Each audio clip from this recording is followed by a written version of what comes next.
नास्ति मे शरणमायं संघो मे शरणं वर पंकजा नरवरा रत्नध्वजा भगवंत अमुता करा भक्तदादम चौदार संघरी छत्रधरितांकरी कांपला हरिउरी रुद्र रूप मुक्ति सम्मा संबुद्धस्स नमो तस्सा भगवतो अरहतो सम्मा संबुद्धस्स नमो तस्स भगवतो अरहतो सबयापराधं समतो विभन्ते द्वितीयाम्पि ओकासवन्दामि भन्ते द्वार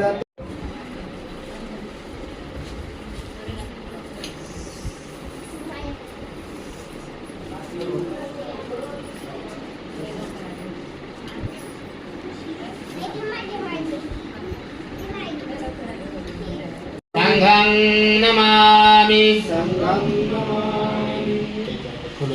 श्रीपादं सरोरुहे पूजयेनि बुद्धं कुसुमेन नेनं कुहेन मेतेन लभामि मोक्षं पुष्पमिलायति यथा इदं मे कायो तथा यति विनाशभावं घनसारप्रदीपेन दीपेन तमदंशिनम् त्रिलोकदीपं सम्बुधं पूजयामि तमोनुन्दं सुगन्धिकाय वदनं अनन्तगुणगन्धिनं सुगन्धिना गन्धेन पूजयामि तथागतं बुद्धधम्मार्थसङ्घ सुगतो तनुभवां धातुवध.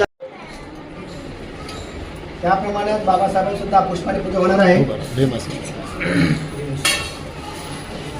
गच्छामि द्वितीयाम्पि बुद्धं शरणं गच्छामि द्वितीयम्पि धम्मं शरणं गच्छामि बुद्धो रतनं धम्म समानत्ति तस्मा सोति भवन्तु मे लो अट्टाण्डिको हरियपथो जनानो मोक्षप्रवेशा उजिको वमग्गो धम्मो आयं सन्ति करो नियानि कोटिं प्रणमामि धम्म सुपटिपन्नो भगवतो सावक संघो उजुपटिपन्नो भगवतो सावक संघो न्यायपटिपन्नो भगवतो सावक संघो सामिचिपटिपन्नो भगवतो सावक संघो यदिदं चत्तारि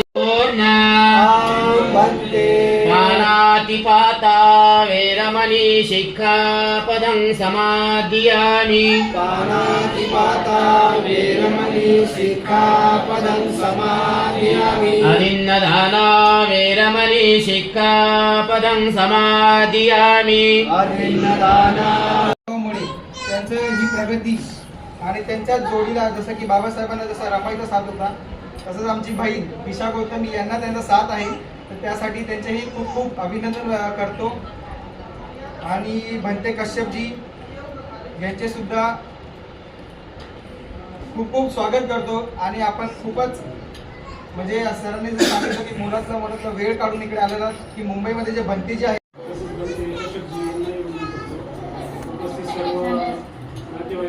नातेवाईक यांचे स्वागत करतो. आज आपण आमचे नवरे राहुल दिलीप सोनकांबळे आणि आमच्या ताई विशा गौतमी राहुल सोनकांबळे यांच्या दुसऱ्या नूतन वास्तूच्या गृह प्रवेश समारंभासाठी बोलवलेलो आहोत. त्यानंतर मी सगळ्यांचे स्वागत करतो आणि माझ्या थोरात परिवाराकडून त्यांना भावी वाटचालीसाठी खूप खूप शुभेच्छा देतो. आमच्या नवऱ्याबद्दल सांगायचं झालं म्हणजे अतिशय कठोर परिस्थितीतून त्यांनी म्हणजे शून्यातून विश्व निर्माण केले. तर हा म्हणजे त्यांचं जी प्रगती हे प्रेरणा आपण सगळ्यांनी घेण्यासारखं आहे. आपल्या समाजातील लोकांनी खरंच घेतली पाहिजे. अशी जिद्द असणारी व्यक्ती म्हणजे खूप आदर्श अशी व्यक्ती तर सगळ्यांनी आपण त्यांचा आदर्श घ्यावा आणि भावी त्यांच्या वाटचालीसाठी पुण्याकडे शुभेच्छा देतो.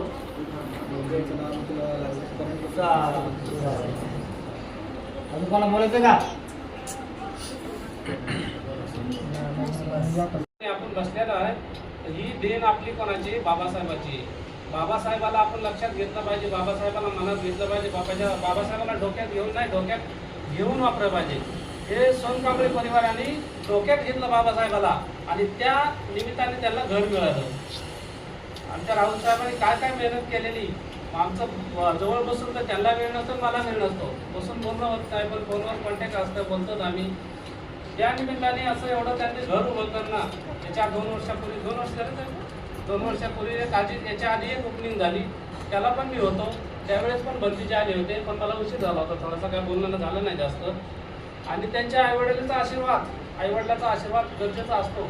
आईवडिलांचा आशीर्वाद पाठीमागे असला तर पुढे काही होऊ शकतंय. जेव्हा बाळ जन्माला येतं तेव्हा त्याच वेळेस आपण आईने आणि वडिलांनी आशीर्वाद देतो की आपण काय केलं पाहिजे आणि मोठं होऊन काय झालं पाहिजे. मला तर वाटतं त्यांच्या आता आयुष्यातली कमाई आता झाली, सुरुवातीलाच आयुष्यातली कमाई झाली आता. तर अशीच आपण सर्वांनी केली पाहिजे प्रगती.